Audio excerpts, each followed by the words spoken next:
Hey, welcome to the Backyard Professor Live. This is an unannounced one. I apologize about that, but I do have two scheduled for tomorrow, one at 10 in the morning and one at 6 o'clock in the evening. I am practicing my StreamYard here because I don't want to do StreamYard first with Dan Vogel. I have Dan Vogel on as a guest tomorrow night, so we're going to have a good time talking about Mormon history and Joseph Smith and many of the issues involved with Freemasonry. We will be discussing the book Method Infinite and Dan Vogel's interpretation of the anti-Masonic aspects of the Book of Mormon. And so, hey, Wendy Rowland, welcome. Chris Murphy and Scandia 70 or 67. Yeah, quite the dramatic intro. I'm finally getting caught up with trying to look half professional, so we shall see, huh? Fun stuff. So, what I want to do tonight, hey, Isa Morris, welcome from North Carolina. Thank you for showing up. Greetings on a Saturday afternoon.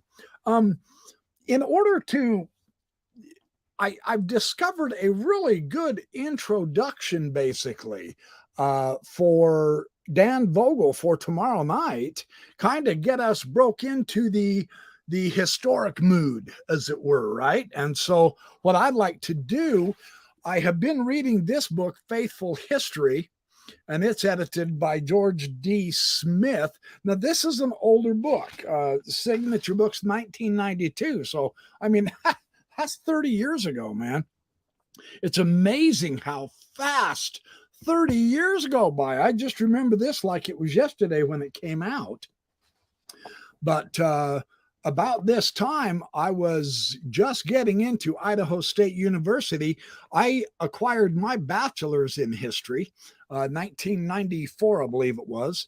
And then nothing came of it because, hey, JT 3865 from the Netherlands, welcome. John Rosbarski, yes, good to see you too, my friend. So I have read a couple of articles in this very well put together book, Faithful History. One by Neil W. Kramer. He was an English professor at the then Ricks College in Rexburg, Idaho. And then another one that is directly after him by Melvin T. Smith. And I thought it was remarkable in reading these two gentlemen. Melvin T. Smith was the former director of the Utah State Historical Society and the Idaho State Historical Society. And so these two gentlemen were well established with the disciplined principles of composition and historical analysis. And yet they had, I'm not going to say an opposite approach. That's not quite the right thinking, but they had an approach that was, we can juxtapose them because they actually approach it from different angles, almost opposite angles. And this is a wonderful way to get us in tune for tomorrow morning when I am going to expound on Dan Vogel's article in this book. And this is the Prophet Puzzle by Brian Waterman. He was the main editor. Now, this was 1999, I believe. Yes, 1999. And Vogel's article on the Prophet Puzzle Revisited is what I want to give you in the morning at 10 o'clock. And that will get us tuned up for Dan himself for tomorrow night. So we're going to go full Mormon history mode for this weekend. I've been doing a boatload of reading with an enormous, interesting amount of varieties of outlooks. Hey, Chris Murphy, good to see you. Welcome. Admitting History and Changing the Church, Volume 5. What are you talking about? Oh, Volume 1, Faithful History. Volume 2, Missing History. Volume 3, History from the First Presidency Vault. Volume 4, and Admitted. I want to, faithful equals correlated. Well, that's true. In many respects, yes. I love that. Volume 6, Joseph Smith. Who? Yeah, that'll be a very important volume to read through, right? Let's see what Neil Kramer, now his basic approach I thought was quite interesting. And I'm going to admit, part of me is somewhat skeptical uh, because he is from Rick's College, right? And he was writing while he was employed by the church at Rick's College. And so he is basically giving a rundown, as it were, of the various, well, he describes the evolution of history. And it starts, for him, the idea is, how do we write history? And the way, the methods, the manner that historians have changed through the decades, through the centuries, on how to write history has been very, very interesting. Yes, you are, Chris Murphy, and you're welcome to have fun. I'm glad you're here having fun. That's fun. That's awesome. So, what we have in Kramer is he's describing the Christians' teleological conception of history. Now, teleology it means purpose. It means a direction. They write history to show you where humankind is going, so to speak, something to that effect. So, and the Christians, of course, because we want to live righteously on earth according to their doctrines so that we can acquire the goal of heaven, accept Jesus Christ, God the Father Almighty, maker of heaven and earth, etc. Jesus Christ, his son, came and atoned for the sins of mankind to cover the fall of Adam, etc., so that we may accept Jesus as Lord and Savior and go to heaven. That's the teleological aspect. Now, this persisted, according to Kramer, in Western civilization until the beginning of the Renaissance. At that time, scholars began rediscovering and translating other ancient texts. Now, it's interesting that those texts by Ficino, I do believe, and the Medicis had him translate those texts. They found them in Egypt, and they were the Hermetic literatures.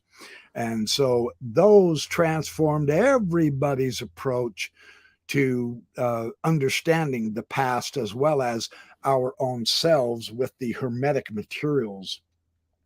And they said he says the resulting conflict then between the Hellenistic and Christian ideas of history helped produce an atmosphere in which a new conception could be nurtured. And so we begin to see a change with the philosophers of John Locke and David Hume.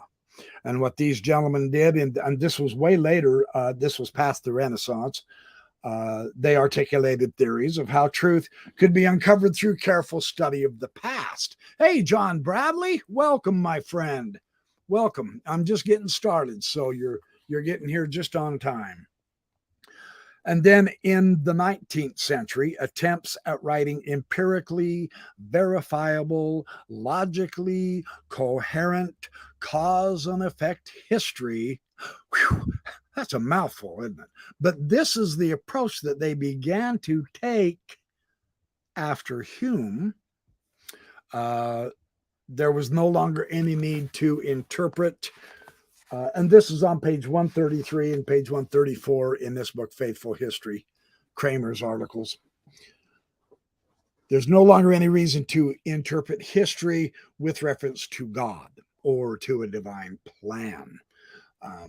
Because facts, when properly organized, interpret themselves. This was the approach that it's not, I don't think it's quite right to call them skeptical, but the philosophically oriented, perhaps, those after David Hume. The idea here is history becomes a chronological narrative of events as they happened. When something happened, you wrote it down. And there was no need to interpret what it meant, whether on this earth, in your life right now, wherever it is on planet Earth you are, or within the grand cosmological scheme involving heaven and earth. That the later historians, the critical historians, said, no, you just record the events as they happen, of course. And all the historian required was tenacity. It was a set of rules for determining the validity of the evidence and access to the necessary primary sources so that we could see what happened. And that was the theme. The past had become an object for scientific inquiry. And evidence was judged by empirical standards. And so, because it began to be judged by the empirical standards, whatever did not qualify as, quote, real, unquote, under the new guidelines was considered the result of ignorance or illness or superstition and so on. So, the way of chronicling and interpreting shifted, it changed. Well, these are the foundation not only of the historiography practiced by the German historian Leopold von Ranke, but also the positivist sociology of the French philosopher Auguste Comte, and the materialisms of Marxism on the other hand, and the utilitarians on the other. The second half of the 19th century, so this is post Joseph Smith in the late 1800s, the second half of the 19th century marks the high tide of the belief in the all-encompassing ability of scientific methodologies to comprehend everything. And of course, this was the time of Darwin. Darwin wrote his Origin of Species, and Thomas Huxley, of course, advocated for Darwin. And so now everything was going to be interpreted within a framework of empirical evidence for the past. And so this shift again, it began in England, and the logical positivists actually extended the limits of this epistemology. And what they did is they constructed a theory of knowledge, which in effect, what they wanted to accomplish was they equated all of knowledge with scientific knowledge. And so this was the positivist program. And the theme is simply this: that which could not be verified through our senses or through our sensory experience, well, that's cognitively meaningless. So a challenge to the underpinning of logical positivism has been mounted in the 20th century, and much of the critique has centered on assumptions about language itself. See, positivism assumes that language is transparent. In other words, describing the world exactly as it is without being subject to any kind of a conceptual bias. In contrast, Ludwig Wittgenstein has shown that the use of language is based on a set of arbitrarily established rules. So that's very interesting, because one who adopts a particular mode of thought thus interprets the rule or interprets the world according to the rules of his or her conceptual mode. In other words, it becomes quite subjective. So, and then structuralists, these guys applied to a diverse group of thinkers, which included Claude Lévi-Strauss, Roland Barthes, Jacques Lacan, Jean Piaget, and Michael Foucault. They developed similar ideas about how our use of language mirrors other activities of we humans. Foucault offers a lucid account of discourse. Now, here's his idea.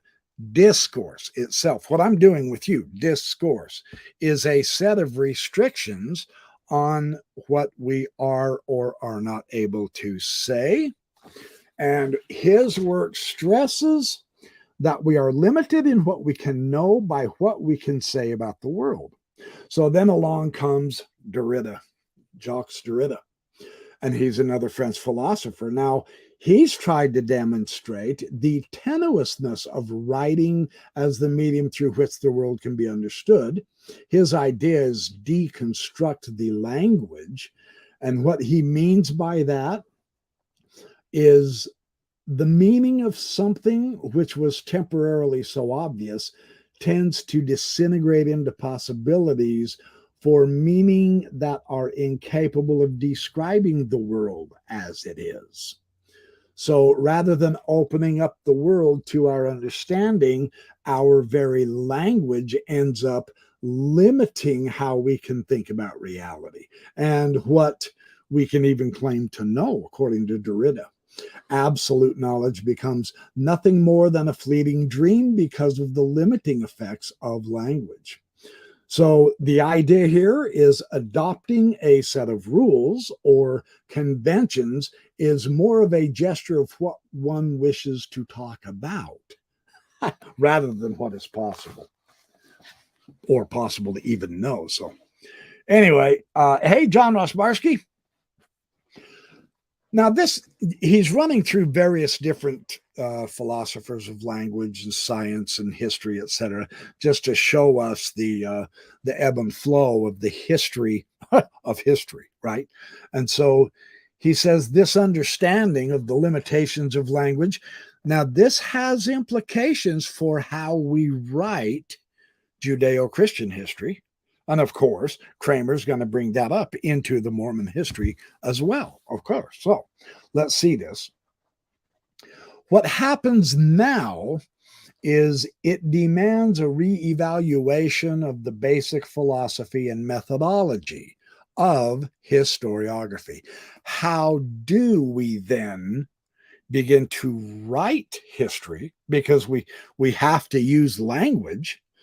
How do we speak about history? Because we have to use language, right, to speak. And so this becomes kind of an interesting conundrum here. What we have to do is we have to reevaluate our basic philosophy. The originators, those who started with the positivist tradition, effectively dismissed God from discourse about the past. That was more or less their essential contribution to the theme of history, is you eliminate God, because there's no, I mean, if you stop and think about it, you can understand their rationale somewhat, because the positivists, the empiricists, you have to work with what we know. We use our senses, what we can hear, what we can see, what we can taste, touch, smell. That is the basis of our knowledge. So if there is a posited being, God, we'll say, that is way out there far away and not available for us to sit down and have a chat with, then there's no way that we should be wasting our time talking about that figure. That's the positivist approach to history. And in some regards, it makes sense. So, well, there was a sort of a kinship between their idea of progress. It kind of reminds us of the early Christian teleological approach to history. The idea is history is going a certain direction into salvation, is how the Christian would emulate that movement, that theme, right?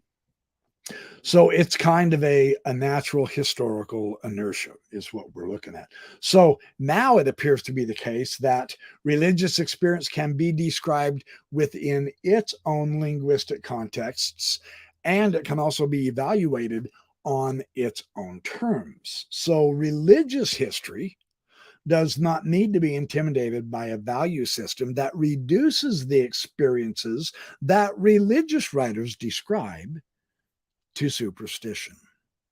So one can strive to include the deep spiritual power of the past in a narrative instead of seeking a representation of the scientific facts. So this is Kramer's way of dealing with the positivist theme that basically more or less swept all through history and the writing and understanding and teaching of history.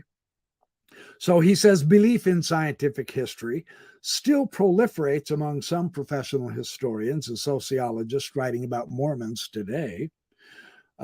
Says professional training in major graduate schools in the United States and Great Britain, these have been tended to be dominated, of course, by the scientific approach. So what this means is, because of this scientific underlying theme to history, that many professional scholars have adopted the values that the scientific methodologies want us to understand.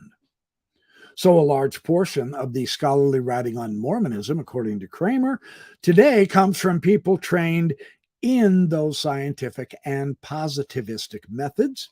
So it comes as no surprise that such writing tends to try to fit the writing of the Mormon history, he calls it our history, within the limits of positivism. So that makes sense because that is their philosophical upbringing through college in that day. Well, and professionally trained historians as well, they write for a specific audience, mainly other historians, right? I mean, some of these guys are so doggone dry, you can't read them anyway, right? But the other historians have to because it's their profession. Yeah. So, see, we're luckier than you think, right? And these guys, they do go to professional schools to master a particular kind of a language so that they can communicate to other historians. And this has a peculiar way of thinking about the world. They then expect others who wish to communicate with them to adopt that same viewpoint that they have in order to make sense for what is being said. Now, that's kind of interesting. Now we kind of sit up and perk up and we go, huh? Whoa, wait, hold it. Is there only one way to communicate? See, the professional historians, the positivists, those who advocate these scientific methods say, well, yes, and that's the only legitimate way, right? So you can see that just by taking that approach, it narrows down our ability to grasp greater knowledge, doesn't it? Very interesting how this works.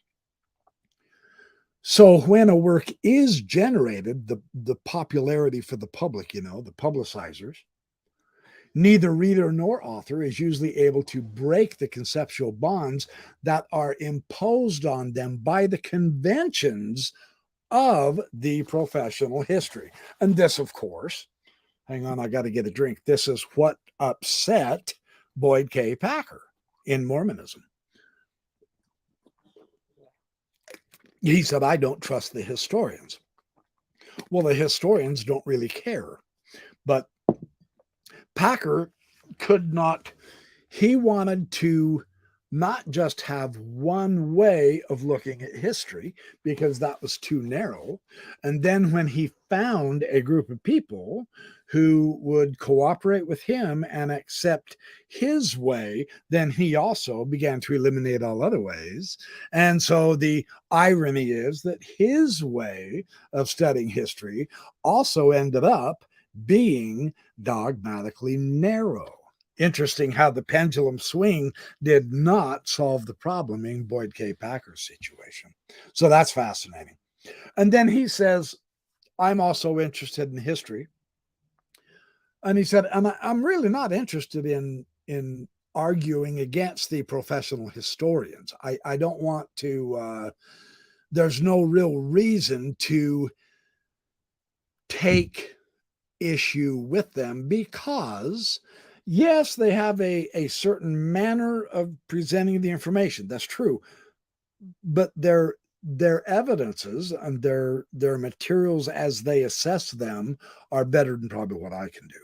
And so in a way, we're kind of stuck with the professional historians is basically how he's saying. He says, however, there's another side of this that I think is also important to grasp and get to. And this is how he puts it. He said, well, I feel that their authors must continue to be challenged by us, though, to include the divine in their work as they seek to explain the growth of the church and the accomplishments of the Latter-day Saints. Because by hedging our bets, couching our descriptions of spiritual experiences in ambiguous language, hiding our belief in the reality of revelation behind objective criteria, well, doing this, we can satisfy the expectations of colleagues. But the flip side of this, the downside, according to Kramer's version, is the risk of offending delicate testimonies. Such writing desacralizes a most sacred history. So in some ways, he has a good point, right? Hey, Patricia Noel, welcome. Hey, Obadiah Bumbly. Hey, KG, welcome all you guys. So he's got a point, and here's what he says. He says the Mormon community at large has generally avoided the intrusion of positivism into its experience. Indeed, Mormonism brought it with the reality of the divine in history. So Kramer, see, the positivists, more or less, for a lack of a better way to describe it, essentially eliminated the divine out of history, the divine interaction, I'll put it, out of history.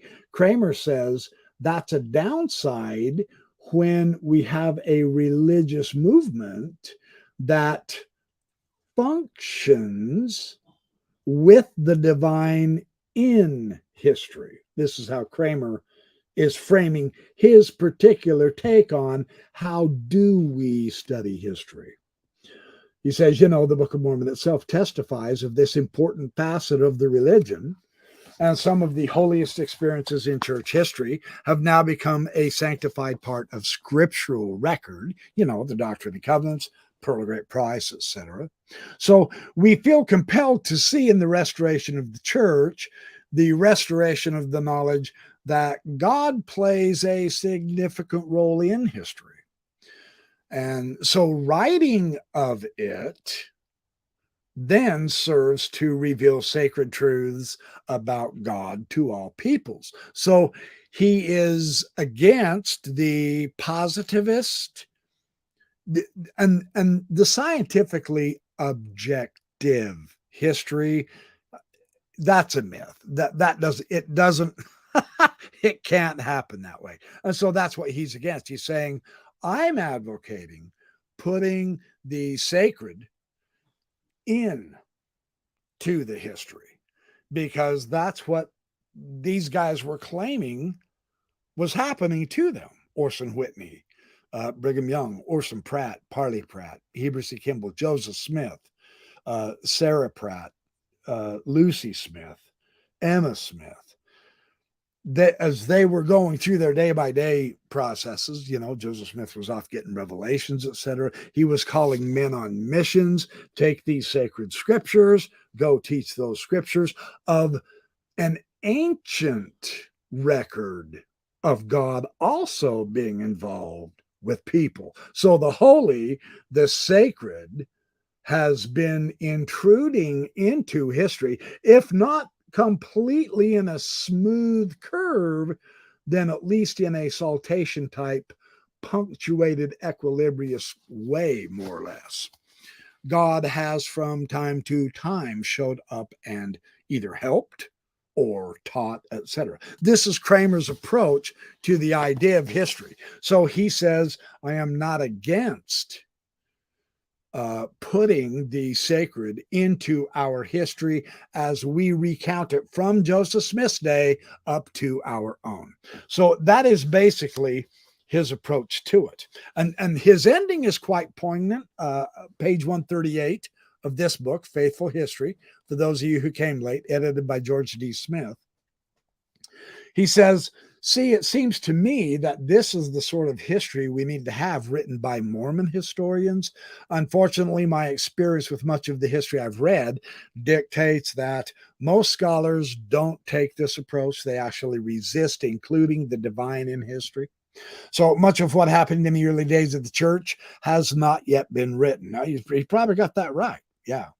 So when it is, it will more than likely reveal personal apostasy as well as personal testimony. It will reveal personal weaknesses at times, as well as personal strength, of course, even in the church's staunchest defenders. You notice he doesn't say the church's leaders. I'm going to add that, but he couldn't because he worked at Rick's, but I don't. So I did attend there, but I don't work there. So we need not gloss over aspects of people's lives that do not match our expectations of them. It's okay to write an actual history of their experiences, whether they're sacred or not, whether they succeeded or failed, etc. He said, we the more we include, the more fulfilling, the more complete the history can be. That's essentially what he's saying. And he does say that. He says, so ultimately, we cannot move away from what is for us an undeniable reality, that the hand of God is revealed in the history of this church from its earliest days to the present. And the same God who appeared to Joseph Smith and revealed the gospel to him reveals his pleasure to today through his pleasure, to today's living prophet. If we claim any less, Kramer says, then we have forgotten what we really believe. So there is a historian advocating for including the divine in history. And right behind him in the next essay, chapter 10, Faithful History / Secular Religion by Melvin T. Smith, he's going to advocate the opposite, or at least a different emphasis, a different flavor, because of how history is warped, which distorts it, which means we really don't get the truth when the divine and God is included in history. And so I want to check out his view too.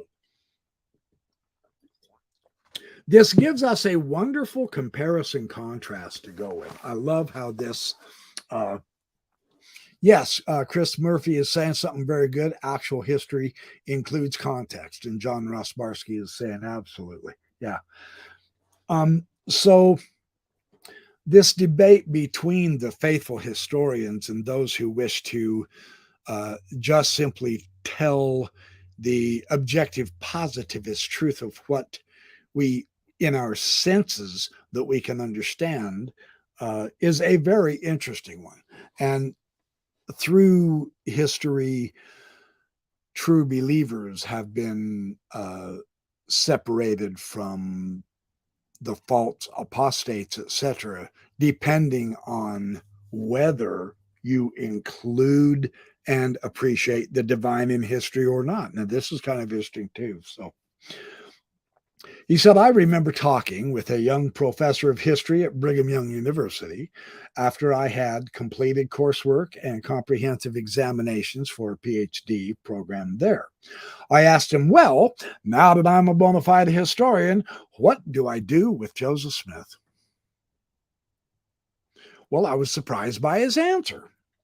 For him, Joseph Smith presented no particular problem at all.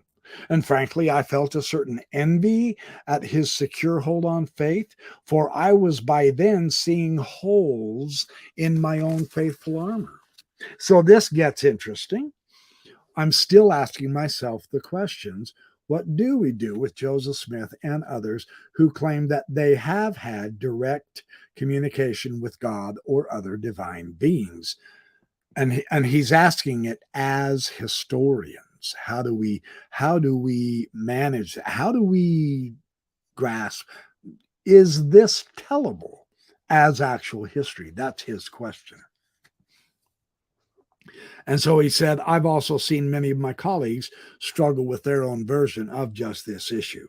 So, and there's already been considerable debate about what faithful history is, what it is, and how Latter-day Saints and Mormons who are historians ought to write it. And of course, and that comes from the leaders, that comes from other historian colleagues within BYU or within the church education system.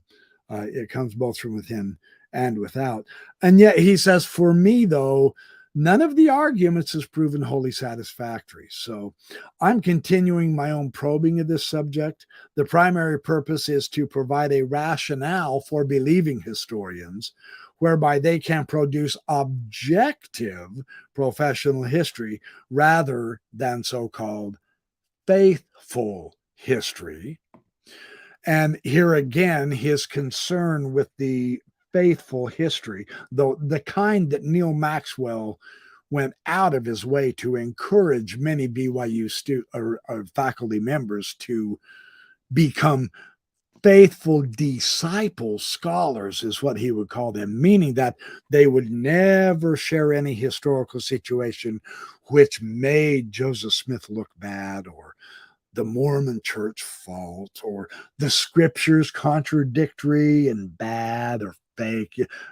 The faithful disciple scholar writes faithful history because that's where the real truth and testimony is, which is a distorting of the actual objective history.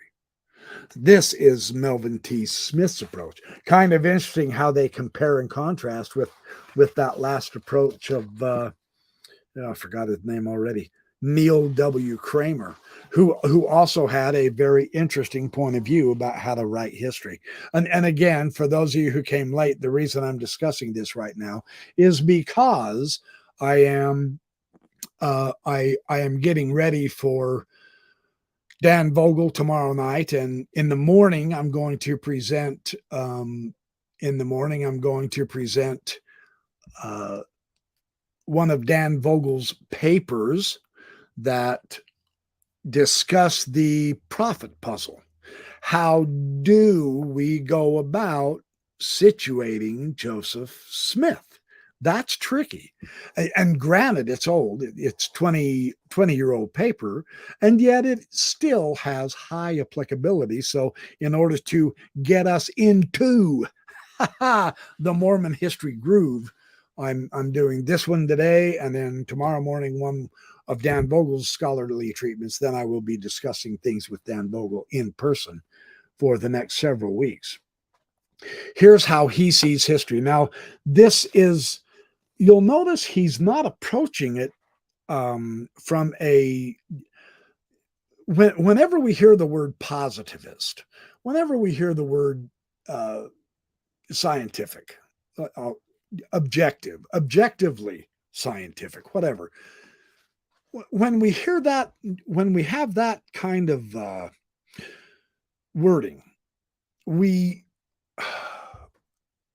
automatically become suspect, and we wonder, because it can't be 100% objective, not even from the person who went through the experience. And so that's really interesting to have that. He said, my premise is simple. First, I see history as a finite tool used by very human men and women to study the lives, the behavior, and the institutions of finite human beings. Now, see, this isn't something that we get to argue with philosophically or scientifically. I mean, we all know we're all finite. Very precious few of our great grandparents are alive right now. Some may be, but they aren't going to be for another 70 years. Criminy, the vast majority of us in 70 years are not going to be alive anymore. We really are finite. He sees, because the history being written by us, by we humans, since we're finite, and of course our knowledge, our very ability to grasp what happened in the past, or the cosmos, or even any particular discipline that we have created as human beings, say the science or history or the philosophy, we just simply can't grasp it all. So there is a finitude here that is really important for this gentleman's philosophy, Melvin T. Smith. He says, even when one includes all of our human learning, back from day one, all the way up to today, all of our human learning, which of course, none of us can actually read all of that. I mean, that would just be hundreds of millions of books. And for every single book you've never read, you are 100% ignorant of that knowledge. So again, we're finite. He says, so in a sense, this is part of human history, but it's still finite. Additionally, the sources of history are only people. And now, no matter how important or how brilliant or wise or righteous we may be, we're still finite. That is a fundamental. Yeah. So history then, because of this situation we're in, history can only tell us about our finite world and about its finite inhabitants, which message, however, makes the pursuit of good history worthwhile. So it's not that he's being negative. It's that he's trying to approach this from a, a, a validity, a valid, realistic approach to say, look, this is how it works. We're finite, and so is our history. The fact that God is not finite, but that we are, is irrelevant to us being able to do our history in a finite manner. He says, now my premise 2. In premise 2, I accept that there may be an infinite reality called the realm of God. I mean, you can call it divine, whatever you want to call it, but there is a realm of infinite reality. And I also allow that God may choose, or perhaps he may have chosen to communicate with finite human beings at various times and for his own purposes. However, witnessing to divinity is God's domain alone. So if such a witness is to be given, human beings can't do it, and especially historians with history can't do it. History tells us about people, not about God. The terms faith, religion, these are related to the faithful history debate. These are inexorably tied to a belief and a hope in God. That's true. The acquisition of religious or faithful insights into reality are usually reported to be very good by those who have claimed them, of course. So one's quest for faith and religious witnessing seems worthy of one's best efforts. However, this isn't an attempt to explore or to explain the value and meaning of such religious experiences. And he says the reason why is because of his third premise. And his third premise here, he says, the fascinating thing about his third premise is there is value in keeping. I'm going to throw another banner on you. There is value in keeping the information of these two worlds apart from each other while we insist on pursuing the truths or the insights to be gained from each. Since believing historians are both historian and believer, there will be for them a continuous interplay of information from each of the sources. We understand that. So the historian's major challenge will be to use only historic data in premising their research and in drawing their conclusions. Otherwise, their history will be faithful history, about which I will say more later. In other words, if he's advocating that the believing historian does not include belief in the history of someone else because it's going to distort and warp the history. It's where he's heading with this. It's kind of an interesting approach, isn't it? So he says, in my opinion, it's ultimately within each of us that our truths and realities are best dealt with. And hopefully this is done in positive ways, in constructive ways. And he says, let me add that it is after truths and insights of both human learning, history, and divine witnessing God are received that each person must then struggle in order to give these experiences and understandings meaning. And that's the key right there, because the meaning is for the individual historian. So those struggling may find the services of theologians or philosophers or ministers very useful indeed. Perhaps the scriptural analogy that the kingdom of God is within us is relevant. And he quotes Luke 17, 20 and 21. Now, to return to the faithful history issue, and I really like this issue. I think the adjective faithful in front of history is, in so many regards, a dead giveaway to the problem. I don't think that can be done because faithful is subjective to those who are in power over others. They get to decide who is faithful and who isn't based on their personal desires, wishes, wants, and hopes, right? So the capability of distorting a history in Mormonism, because Boyd K. Packer does not like telling all the truths, because some truths aren't very useful to him, right? You can see the bias immediately through that particular policy. Yeah. So this gets really tricky here. A basic problem arises for believing historians when they see themselves judging their historical data in light of perceived superior facts or truths. Yes, all historians of professional stature know the tenuous nature of their conclusions drawn from never completed research. We get that. There's no way it can be complete. Even if you are this magnificent man, D. Michael Quinn, Mormon Hierarchy, Origins of Power. Look, that cotton picking thing is 800 pages. It's gigantic.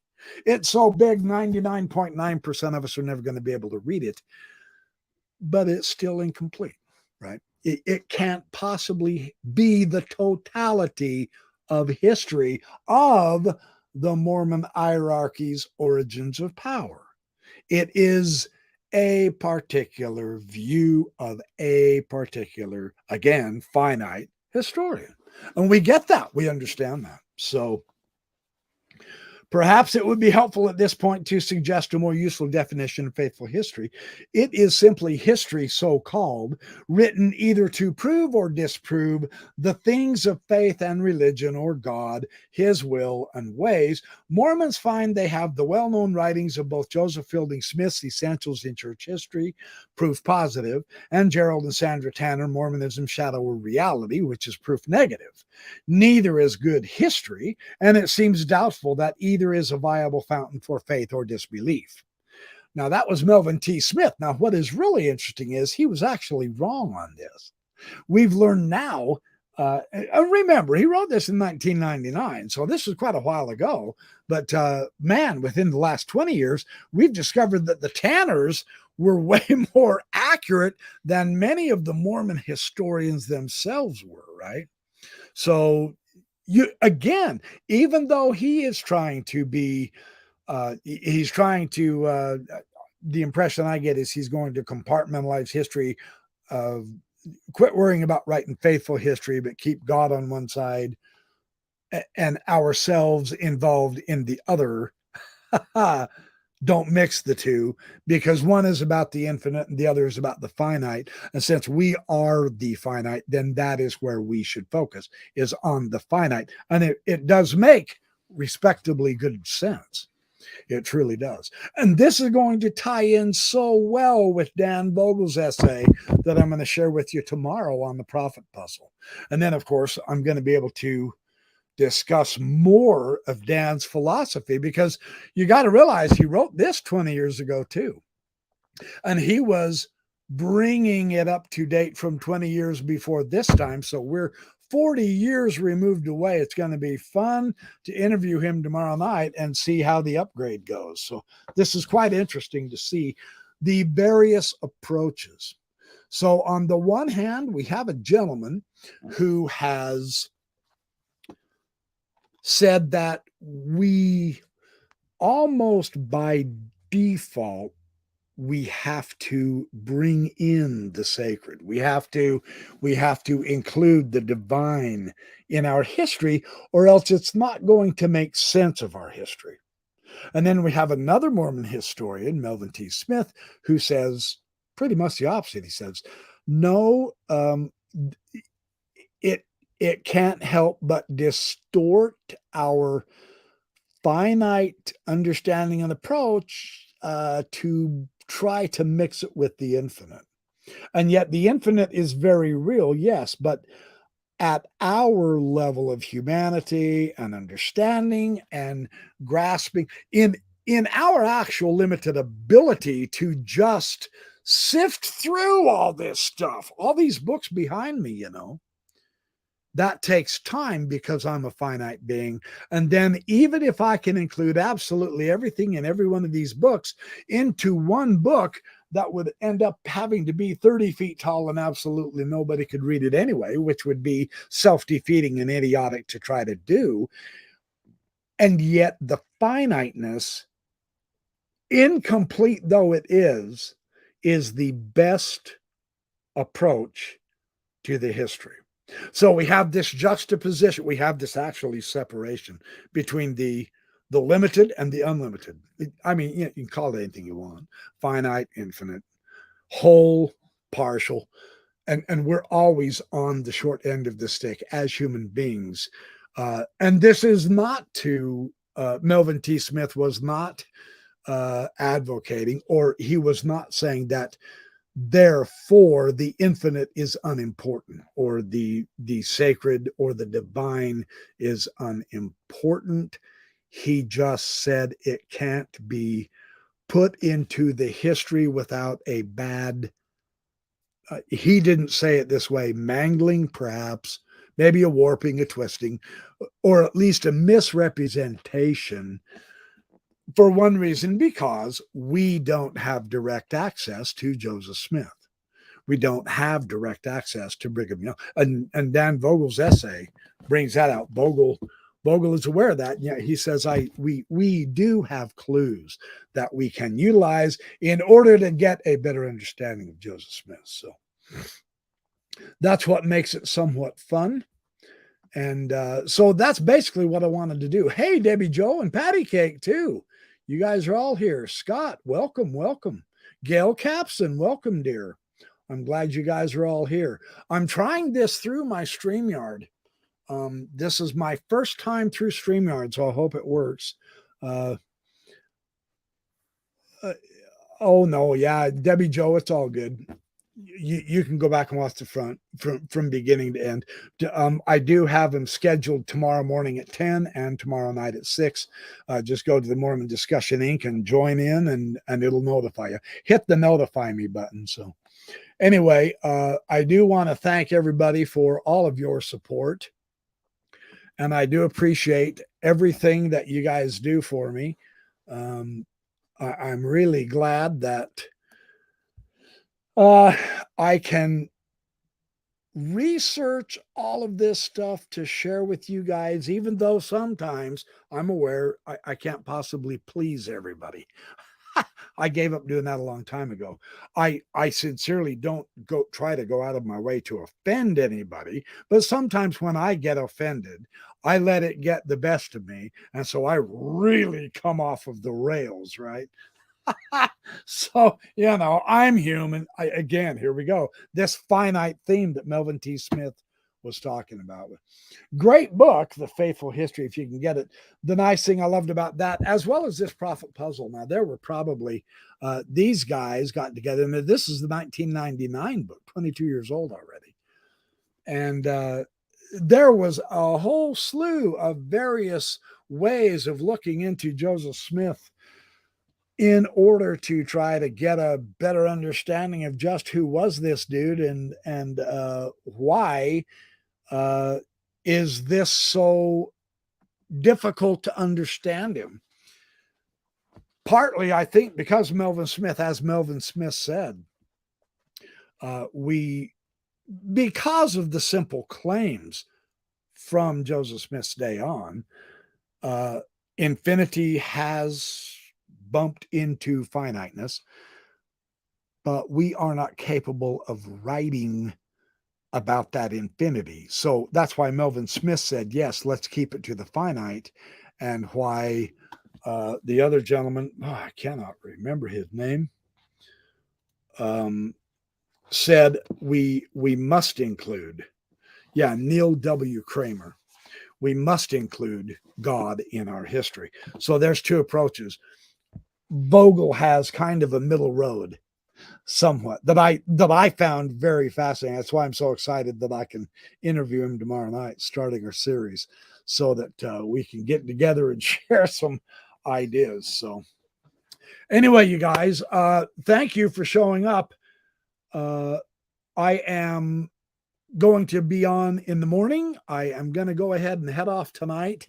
I have a lot of preparation work to do. So thank you for all your help and support. Don't forget to go, you see it on the bottom of the screen, thebackyardprofessor.org, to donate if you can. If you can't, don't sweat it. Don't stop coming back because you can't. It's not about the money. So don't sweat it. No big deal. We are having fun learning information that helps us make better decisions. That's what I'm all about. That's the direction I like to take for now. So anyway, hey, Splonky Doink, thank you for showing up. I'll see you tomorrow morning. I will do more on Dan Vogel. This whole weekend is Dan Vogel and Mormon History Weekend. Woohoo! So, all right, you guys, thank you. I'm going to head out. Have a great night, and everybody be good and be safe.